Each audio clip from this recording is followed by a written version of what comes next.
Chers téléspectateurs, bienvenue sur Mali Onde et Médias. Vous suivez ce JT du lundi 19 août 2024. Voici les titres de l'actualité du jour. L'éducation dans les séries scientifiques BAC. L'EJ met en garde contre un faux recrutement en ligne. 2 enseignants tués par des hommes armés non identifiés. De vagues inondations à Missabougou et Léré.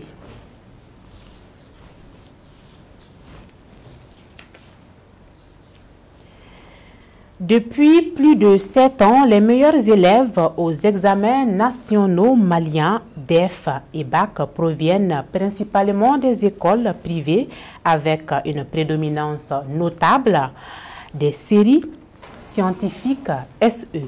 Les écoles privées bénéficient de ressources pédagogiques et d'un encadrement plus personnalisé, tandis que les établissements privés, souvent sous-financés, rencontrent des difficultés. Les séries scientifiques attirent de plus en plus les élèves en raison des opportunités professionnelles qu'elles offrent, tandis que les séries littéraires semblent perdre de leur attrait. Cette situation relève des disparités et la nécessité de réévaluer le système éducatif. Le président de l'autorité indépendante de gestion des élections, l'EJ, dénonce une fausse plateforme de recrutement prétendument liée à une entité fictive à Commission électorale nationale indépendante CENI.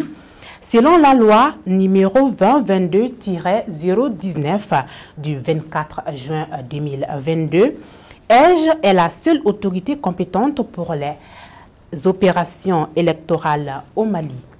Ce recrutement est une fraude grave. Les citoyens sont appelés à vérifier les informations en ligne, surtout concernant les élections. EJ assure qu'elle poursuivra les auteurs de cette arnaque. Le 15 août 2024, Bakary Kisso Bokoum et Ousmane Adaou, 2 directeurs d'école à Niafunki, ont été enlevés et assassinés par des hommes armés.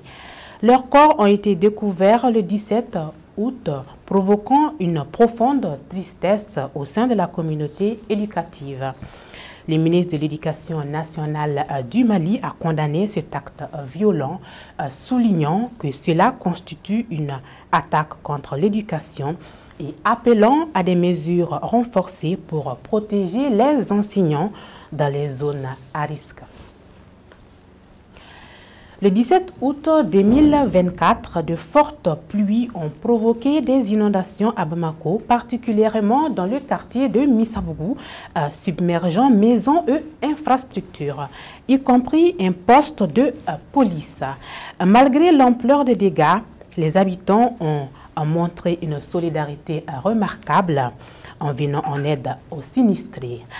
En parallèle, la ville de Léré, dans la région du Tombouctou, a également été frappée par des inondations sévères causées par 101 mm de pluie, détruisant des maisons en forçant les déplacés à chercher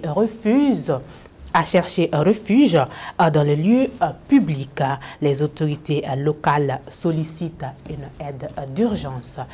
Merci de nous avoir suivis. Ceci met fin à ce JT.